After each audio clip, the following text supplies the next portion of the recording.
What if I told you that you don't need to memorize thousands of words to speak English confidently?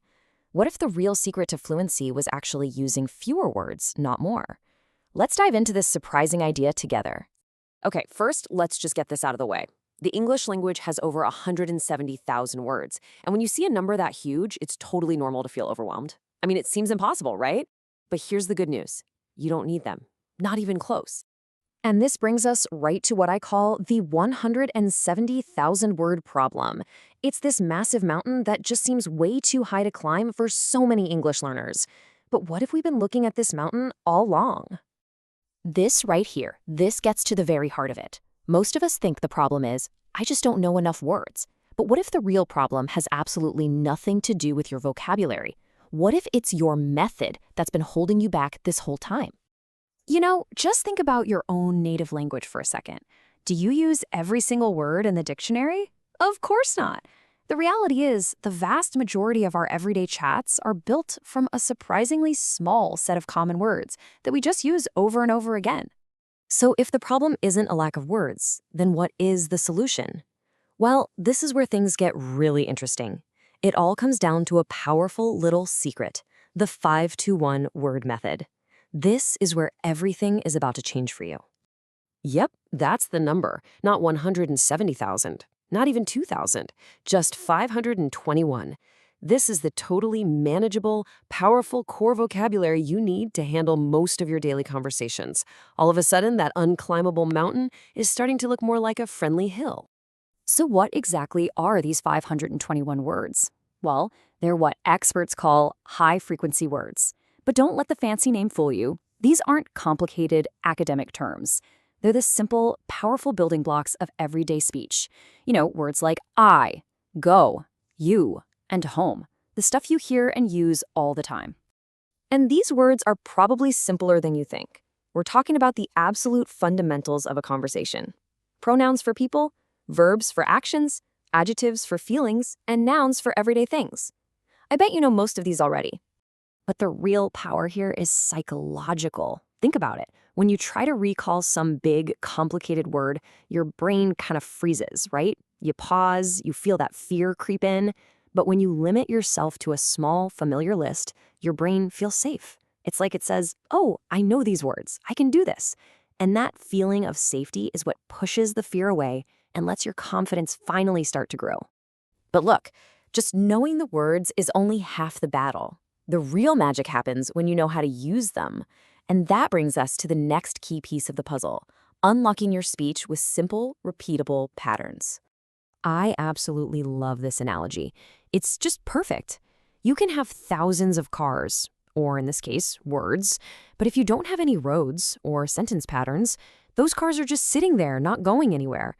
Knowing how to structure your thoughts is so much more powerful than just knowing a long list of words.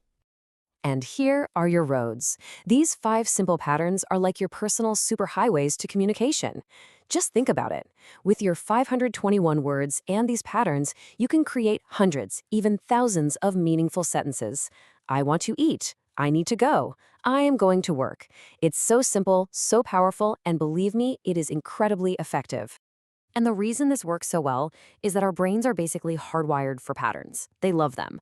When you repeat these structures over and over, your brain doesn't have to think about grammar or rules anymore. Speaking becomes automatic. And that right there is the true meaning of fluency. It's not about speaking fast. It's about speaking with a smooth, effortless flow. So this leads us to what is probably the biggest barrier for most learners, the mindset.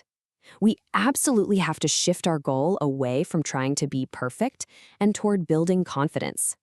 Just let that sink in for a second. You are not being graded. The whole point of language is to connect, to share ideas, to get things done. It's a tool for you to express yourself, not a test of how smart you are. And when you really start to see it that way, the pressure just melts away. This chart really highlights the 2 different ways to approach this. The old way is all about perfection. It's based in fear of mistakes, trying to impress people with big words.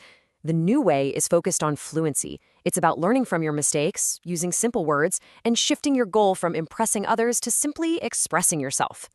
And here's a little secret for you. Most people aren't listening for your grammar mistakes. They really aren't. They're responding to your energy and your confidence.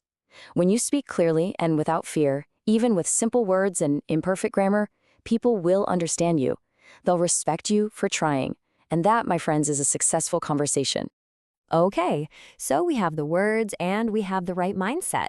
Now let's put it all together into a simple daily plan that you can start using, well, today. This is it. This is the whole routine. It doesn't take hours, just 10 minutes of active speaking each day. For 5 minutes in the morning, talk about your plans. I want to drink coffee. I have to go to work. Then for 5 minutes at night, talk about your day. Today was good. I feel tired. It's so simple, so manageable, and so powerful. And as you do this, just remember these 3 keys. First, consistency is so much more important than time. 10 minutes every day will be 2 hours once a week, every single time. Second, repeat yourself. Using the same words and patterns for a few days in a row is how you build that critical muscle memory. And finally, you have to speak out loud. Your brain might know the words, but your mouth needs the physical practice to say them smoothly. And if you're sitting there waiting to feel ready before you start practicing, please remember this. The feeling of readiness doesn't come before you act, it comes from acting. Confidence is built by doing the thing you're afraid to do, not by waiting for the fear to magically disappear. So that brings us to the end. You now have the method, you have the words, and you have the plan. The only thing left is a choice. You can stay where you are, or you can pick a few words, a simple pattern, and start speaking for just 5 minutes. So I have to ask you, will you start your journey today?